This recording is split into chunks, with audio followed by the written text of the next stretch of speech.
Good morning. యేసుక్రీస్తు నామములో మీకు వందనాలు తెలియజేస్తున్నా. ప్రతిదినము ప్రభుతో అనే ఈ కార్యక్రమానికి మిమ్మల్ని అందరినీ కూడా ఆహ్వానిస్తూ ప్రార్థన చేసుకుని మనం ప్రారంభించుకుందాం. యేసయ్య నీ వందనాలనైనా మరొక ఉదయకాల సమయమున మీ పాదాల దగ్గరకు ఈ రీతిగా మేము చేరడానికి మీరు చూపిన కృపకే వందనాలు. మీ మాటలు వినాలని ఆశపడుతున్నాం. ఆశ కలిగిన ప్రాణాన్ని తృప్తిపరచండి. మీ మాట చేత మమ్మల్ని అభివృద్ధి పరచమని, ఆత్మీయతలోను దేవనైనా విశ్వాసంలోను దినదినము అభివృద్ధి చెందడానికి సహాయం చేయమని యేసుక్రీస్తు నామములో ప్రార్థించి వేడుకుంటున్నాను తండ్రి, ఆమేన్. ఏ వ్యక్తికైనా బుద్ధి గడ్డి తిన్నప్పుడు, చాలాసార్లు మనుషులుగా ఉంటున్న మనకు బుద్ధి మందగిస్తా ఉంటది. బుద్ధి మందగిస్తా ఉంటున్నప్పుడు బుద్ధి లేని పనులు మనం చేస్తూ ఉంటాం. దాని తర్వాత మనము సరి చేసుకునే వారంగా ఉండాలి. చాలాసార్లు మనకు అవకాశాలు వచ్చినప్పుడు సరి చేసుకోకపోతే మన జీవితాలను మనమే నాశనం చేసుకునే వారం అవుతా ఉంటాం. అందుకనే అవకాశం వచ్చినప్పుడు బుద్ధి తెచ్చుకొని సరి చేసుకోవడం చాలా మంచిది. సో ఈ విషయాలను ఉదయకాల సమయంలో మనము ఆలోచన చేయబోతా ఉంటున్నాం. యోబు గ్రంథంలో 22వ అధ్యాయము 23వ వచనాన్ని చదువుతా ఉన్నాను, జాగ్రత్తగా ఆలకించండి. సర్వశక్తిని వైపు నీవు తిరిగిన ఎడల నీ గుడారములో నుండి దుర్మార్గమును దూరముగా తొలగించిన ఎడల నీవు అభివృద్ధి పొందెదవు. సో దేవుని వైపు నువ్వు తిరిగితే నీలో నుంచి దుర్మార్గతను నువ్వు దూరం చేసుకుంటే నీవు చాలా చక్కగా అభివృద్ధి పొందుతావు అన్న మాట మనం చూస్తూ ఉన్నాం. సో ఏ విషయంలో అయినా సరే మనము దేవుని వైపు తిరిగి చూసే వారంగా ఉండాలి.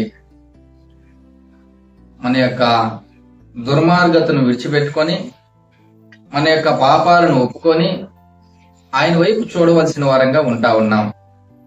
ఆయన వైపు మనం చూస్తే మనము అభివృద్ధి చెందుతాము. తప్పిపోయిన కుమారుడు గురించి మనందరికీ తెలుసు. ఒక అతనికి 2 కుమారులు ఉన్నారు. వారిలో చిన్నవాడు తన తండ్రిని బలవంతం చేసి నా ఆస్తి నాకు ఇచ్చేసి అని చెప్పి బలవంతంగా తన ఆస్తిని తీసుకొని దూర దేశాలకు వెళ్ళిపోయి తన యొక్క ఆస్తిని అంతటిని, డబ్బునంతటిని కూడా దుర్వ్యాపారం చేసి పాడు చేసేసాడు. అంతటిని ఖర్చు చేసేసాడు. అయితే ఆ ఊర్లో గొప్ప కరువు వచ్చింది. మనోడికి తినడానికి తిండిగాడు లేకుండా పోయింది. ఎవరు తిండి పెట్టే వాళ్ళు దొరకలేదు. ఏం చేయాలో తెలియలేదు. ఆకలేస్తా ఉంది. ఇంకా తనను తాను పోషించుకోవడం కోసం పని కోసం తిరిగాడు. ఎవరు కూడా పని ఇవ్వలేదు. ఒక పందులు కలిగిన ఆయన దగ్గరికి వెళ్ళి, అయ్యా నీ పందులు నేను మేపుతాను, నన్ను పనిలో పెట్టుకోండి అని అడిగాడు. ఆయన సరే అని పనిలో పెట్టుకున్నాడు. తన యొక్క ఆకలి ఎంతవరకు తనని నడిపించింది అంటే, తన కడుపు నింపుకోవడం కోసం పందులు తినే పొట్టును కూడా తినడానికి ఇష్టపడ్డాడు. భయంకరమైన, చాలా దుర్భరమైన జీవితాన్ని అనుభవించాడు. ఇక్కడ మనం చూస్తే ఆ వ్యక్తి గురించి రాయబడుతూ ఉంటున్న మాట లూకా సువార్త 15వ అధ్యాయంలో మనము ఈ విషయాలన్నీ చూడొచ్చు. 17 నుంచి 22 వరకు మనం చూస్తే అక్కడ ఈ వ్యక్తి గురించి రాయబడుతున్న మాట ఏంటంటే, బుద్ధి వచ్చినప్పుడు అనుకున్నాడు, అదే మా తండ్రి దగ్గర చాలా మంది పనులు ఉన్నారు, వాళ్ళందరికీ సమృద్ధిగా ఆహారం ఉంది, నేనైతే ఇక్కడ ఆకలితో చచ్చిపోతున్నా. చూస్తున్నారా? కాబట్టి నేను లేచి నా తండ్రి దగ్గరికి వెళ్ళి, నేను నీకు విరోధంగా పాపం చేశాను కాబట్టి నన్ను క్షమించి ఇక మీదటి నీ కుమారుడిగా కాకుండా నీ పని వాళ్ళు ఒక పనివాడుగా పెట్టుకో అని అడగాలి అని అనుకుని వెళ్ళిపోయాడు. అలా అనుకుంటూ వెళ్ళిపోయాడు. అయితే తన తండ్రి ఎంతగానో ప్రేమించిన వాడిగా, తనను అంగీకరించిన వాడిగా, తన మీద పడి ముద్దు పెట్టుకొని కౌగిలించుకొని మరలా పూర్వ వైభవాన్ని ఇచ్చినట్టుగా మనం చూస్తా ఉన్నాం కదా. సో మానవుడిగా ఉంటున్న మనము చాలాసార్లు పొరపాటు చేస్తే చేసుండొచ్చు కానీ, అయితే బుద్ధి తెచ్చుకోవాల్సిన వారంగా మనం ఉంటా ఉన్నాం. బుద్ధి తెచ్చుకొని దేవుని వైపు మనం చూడగలిగితే దేవుడు మనలను అభివృద్ధి పరుస్తాడు. మనలో ఉంటున్న దుర్మార్గతను మనం దూరం చేసుకొని దేవుడి దగ్గర మనము క్షమాపణ పొందుకొని మనము ఆయన వైపు చూడగలిగితే దేవుడు మనకు మేలు చేసేవాడిగా ఉంటా ఉన్నాడు. యోబు గ్రంథము 22వ అధ్యాయము 22-23 వచనాలలో మనం ఈ మాటలు చూస్తాను. ఆయన నోటి ఉపదేశమును అవలంబించుము, ఆయన మాటలను నీ హృదయములో ఉంచుకొనుము.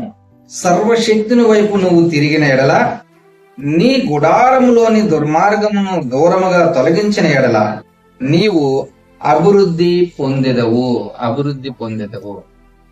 ఈ మాటలు వింటున్న ప్రియమైన వారులారా, దేవుని దగ్గర నుంచి తొలగిపోయిన పరిస్థితుల్లో ఒకవేళ నువ్వు ఉంటే, నీ హృదయంలో ఇంకా పాపము దుర్మార్గము రాజ్యం ఏలుతుంటున్న పరిస్థితుల్లో ఉన్నట్లయితే దేవుడిస్తున్న సదవకాశం ఏంటంటే, నా వైపు చూడండి, సర్వశక్తిని వైపు తిరగండి. ఆయన వైపు తిరిగితే దేవుడు చక్కగా నిన్ను అభివృద్ధి పరచడానికి ఇష్టపడతా ఉన్నాడు.